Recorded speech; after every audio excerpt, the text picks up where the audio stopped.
नालागढ़ में खस्ता हाल सड़क को लेकर ग्रामीण परेशान। नालागढ़ में भयूखरी से लेकर सनोक तक सड़क की हालत खस्ता है, जिस कारण यहाँ के ग्रामीण परेशान हैं। लोगों का कहना है इस सड़क की खस्ता हालत को लेकर कई बार अलग अलग मंचों से प्रस्ताव पारित कर सरकार को भेजा जा चुका है, लेकिन कहीं पर भी इसका असर नहीं हुआ। और रोड जो कहते हैं, उन्होंने कहा हालत यह है कि कुछ दिनों पहले किसी व्यक्ति की यहाँ मृत्यु हुई थी, उसे मजे पर उठाकर दाह संस्कार ले जाने के लिए ग्रामीणों को मजबूर होना पड़ा। उन्होंने कहा आने वाले समय में यहाँ लड़कियों की शादियां भी हैं, ऐसे में शादी का सामान ले जाने के लिए भी लोगों को दिक्कतों का सामना करना पड़ रहा है, क्योंकि इस मार्ग की हालत बहुत ज्यादा खस्ता है। यहाँ पैदल भी चलना लोगों के लिए मुश्किल सा हो गया है। देखें स्टार न्यूज प्लस के लिए हिमाचल प्रदेश के बद्दी से सतीश जैन की ये रिपोर्ट। आपका नाम? ऑर्डिनरी कैप्टन नसीब चंद ठाकुर। गांव का नाम? व्यूखरी। सर, आपके रोड की जो ये खस्ता हालत है, आप इसके बारे में क्या बोलना चाहोगे?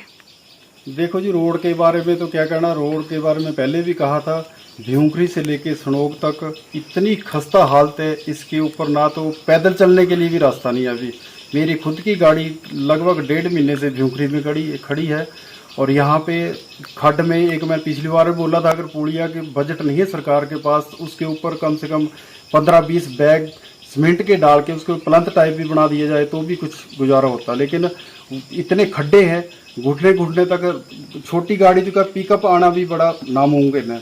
और अभी हाल ही में एक डेथ हुई तो उसमें मंजे के ऊपर उसको इस कलयुग में उसके ऊपर लाना पड़ा उनको। और अभी हाल ही में 4-5 दिन बाद 2 लड़कियों की शादी है, उनकी शादी के लिए इतना सामान आना सब भ्यूखरी के से सिर के ऊपर आ रहा।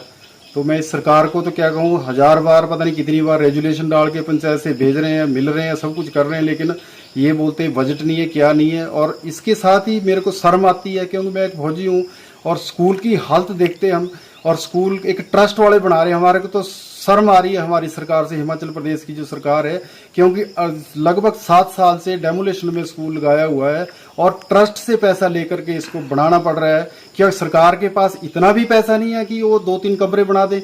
और रोड की तो रही बात अलग, और इसके बारे में मैं ज्यादा क्या बोलूँ, ये सबके सामने है, कोई आए देखे इसके बारे में तो पता लग जाएगा। जो यहाँ के विधायक है, उन्होंने दौरा किया है कभी यहाँ का? विधायक तो 2 बार बने हुए, कितनी बार आए हुए, उनको आना चाहिए जनता के बीच में, जनता की वोट चाहिए, उसको तो आना चाहिए, देखना चाहिए। और देखा हुआ उन्होंने रोड, वो कोई अनजान तो है नहीं, वो सब पता है उनको।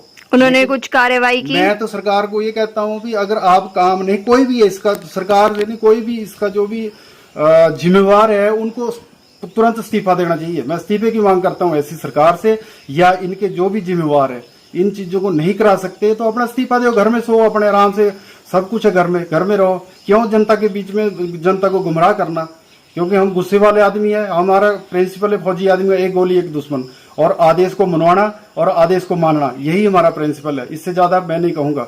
जय हिंद। क्या नाम आपका? दिलीप सिंह राणा। मैं हिमाचल प्रदेश अखिल भारतीय किसान सभा का राज्य उपाध्यक्ष हूँ, और हमारा जो चिलावनी से जो रोड है भ्यूखरी के लिए, तो उस रोड की भ्यूखरी से सनोक के लिए उस रोड की इतनी दयनीय हालत है कि वो बरसात के दिनों में तो बिल्कुल ही बहुत बुरा हाल है, ख़राब है बिल्कुल।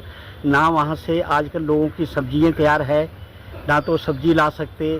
अगर कोई आदमी बीमार हो जाता है तो उस बीमार को भी वो वहाँ तक नहीं, हॉस्पिटल नहीं ला सकते।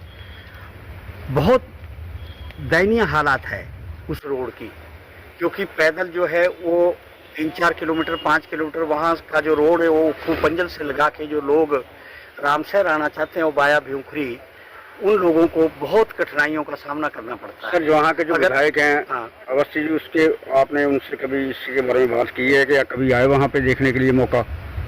मौका तो देखते रहते हैं। अभी हमारे जो एक्स प्रधान है राजकुमार जी, उनका एक डेपुटेशन ऊपर सीएम साहब से भी मिला और अवस्थी के थ्रू भी मिला वहाँ, तो कुछ भी काम नहीं हुआ। यानी कि विधायक सिर्फ वोट मांगने के लिए आते हैं गांव में? वोट मांगने के लिए। अगर यही हालात रहा तो हम टोटल बहिष्कार करेंगे चुनाव का भी। और मैंने सर सुना कि धरने प्रदर्शन की भी बात हो रही है, अगर वहाँ का हल नहीं हुआ? अगर हल नहीं हुआ तो प्रदर्शन भी करना पड़ेगा और हमें हो सकता है रोड जाम भी करना पड़े।